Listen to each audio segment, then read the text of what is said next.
Halo guys, kembali lagi dengan saya Alvesting dari Akademi Kripto. Jadi pada kesempatan kali ini saya akan menjelaskan ya di part ketiga ini mengenai bagaimana ya cara mendalami tokenomics dari suatu project. Jadi saya sudah menjelaskan ya di modul sebelumnya bahwa tokenomics itu sangat penting karena tokenomics adalah wujud dari nilai intrinsik suatu project. Yang mana tokenomics ini memiliki 5 komponen teman-teman, yang mana teman-teman harus bisa mendalami kelima komponen tersebut. Apa aja 5 komponen penting dalam tokenomics? Pertama, itu adalah token demand dan rasio token issue. Kedua adalah token distribution. Ketiga adalah business model.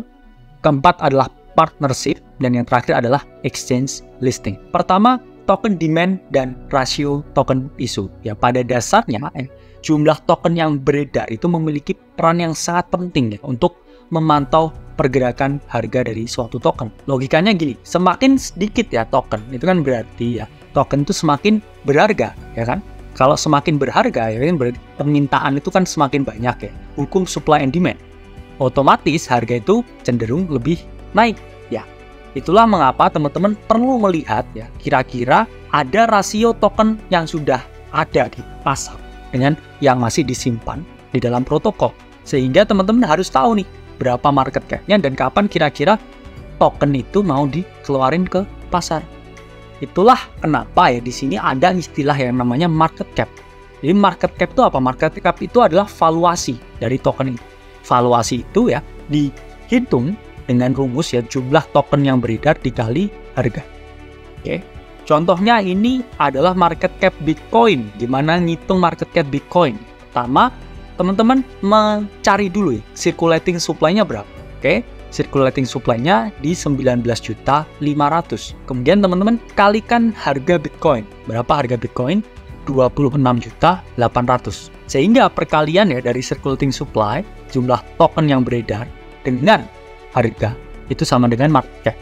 Ya, ketemu di sini market cap Bitcoin ya ini adalah ya 500 miliar dolar. Sini clear ya teman-teman gimana cara menghitung market cap. Jadi market cap dihitung dengan mengalihkan circulating supply dikalikan dengan harga dari aset. Kemudian teman-teman jangan terpaku dengan besaran market cap, tapi juga lihat prosentase token yang beredar. Karena kesalahan newbie ya biasanya selalu berpikir karena itu low cap ya, wah market capnya masih puluhan juta, ada kemungkinan 10x ya, tapi kamu nggak lihat ya tokennya yang sudah di-unlock tuh berapa banyak. Karena banyak sekali ya token ini yang market cap-nya kecil tapi juga dia masih inflationary ya, masih banyak lagi yang nanti bakal keluar. Ya ini contohnya di kiri token yang punya good tokenomics dan yang di kanan adalah yang punya bad tokenomics. Ini kiri ya yang good tokenomics ini adalah Trias ya. Trias ini adalah suatu layanan computing di blockchain. Ini koin dari Asia. Trias ini market cap-nya lihat berapa teman-teman? 29 juta. Dan jumlah yang beredar itu 9,9 juta dari maksimal 10 juta. Ini kan berarti 99% tokennya udah keluar dan market cap-nya kecil. Berarti teman-teman nggak takut lagi dong kalau mereka keluarin token baru, tokennya dirilis lagi di market. Karena ya dia market cap-nya kecil ya, semua udah dilepas. Beda dengan di kanan, ini bad tokenomics ya. Tenet nih meskipun bagus bisnis modelnya, projectnya bagus, tapi circulating supply-nya ini masih 10% ya yang keluar dari total yang bakal mereka unlock ya. Meskipun dia market cap-nya itu 20 juta ya, tapi dengan jumlah token yang bakal di unlock ini kan ada kemungkinan market cap-nya itu semakin tinggi lagi dan juga harga juga semakin turun. Itulah mengapa ya, banyak koin yang masih di unlock ya, atau masih ada probabilitas yang untuk dump. Sehingga teman-teman juga harus memperhatikan kira-kira ketika mau berinvestasi ini kapan token ini mau di-unlock. Yaitu sangat penting untuk men-timing ya entry kapan teman-teman masuk. Misalkan oh bulan depan di-unlock, ya udah aku nggak usah beli dulu sekarang, beli setelah bulan depan setelah di-unlock. Teman-teman juga bisa menggunakan ya ini platform yang namanya token unlock, dimana di sini ini bisa teman-teman tandai buat watchlist, bahkan notifikasi kalau perlu. Ini di sini dijelasin ya token-token apa aja ya yang bakal dirilis dan kapan dirilis dan jumlahnya berapa yang dirilis. Sehingga teman-teman juga bisa ya membuka peluang untuk melakukan sell short. Jadi kita misalkan minggu depan mau di-unlock nih Filecoin ya, misalkan saya mau short sekarang ya, bangun posisi short kan, itu juga bisa. Karena logikanya ketika token ini di-unlock, yaitu harga itu memiliki kecenderungan untuk turun. Kemudian ya, kedua ini adalah token distribution ya. Ini terkait dengan alokasi dan sebaran token. Jadi token ini kira-kira dikasih ke siapa aja sih? Ya yang pasti dikasih ke para stakeholder, yaitu investor, developer, dan VC. Cuman prosentasenya berapa ya itu yang penting. Karena yang ideal token itu paling banyak itu dipegang oleh investor, bukan developer atau VC. Yang mana ketika token ini dipegang oleh investor, jadi yang menentukan nasib token ini itu adalah para investor, bukan para developer atau VC. Karena yang terjadi di kripto ini, bandarnya itu ya developer sama VC-nya. Developer VC-nya pegang banyak, investornya pegang sedikit. Investor yang naikin harga, developer sama VC yang jual. Itu yang sering terjadi. Itulah mengapa ya good distribution itu menurut saya kalau probabilitas yang paling banyak itu adalah investor. VC ya 20%, developer 10%, 70% investor itu bagus ya. Tapi bad distribution ya ketika 50%-nya dev ya, VC 30%, investor cuma 20%, ini cuma sedikit sekali. Sehingga apa ya? Kalian cuma memperkaya ya para developer dan VC. Ini saya punya pengalaman ini token yang bagus ya. Saya investasi dapat 15x ya, di sini adalah XPR ya, atau Proton. Proton ini bagus sekali ya.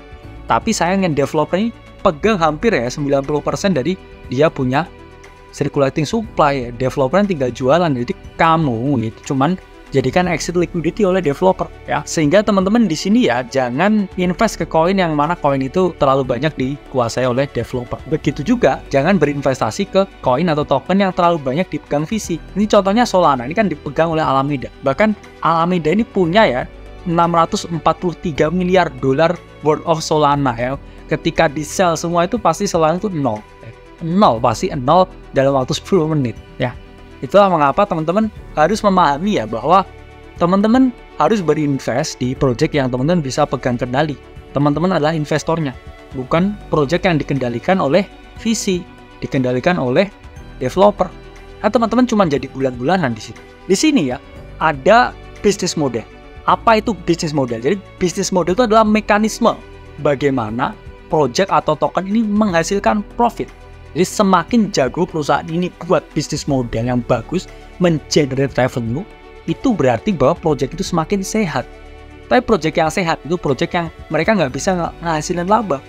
Jadi akan semakin lama ya semakin nggak bisa bertahan. Jadi teman-teman harus tahu ya project yang bagus itu project yang punya bisnis model yang jelas. Nah itulah ya yang membedakan ya project kripto dengan Ponzi.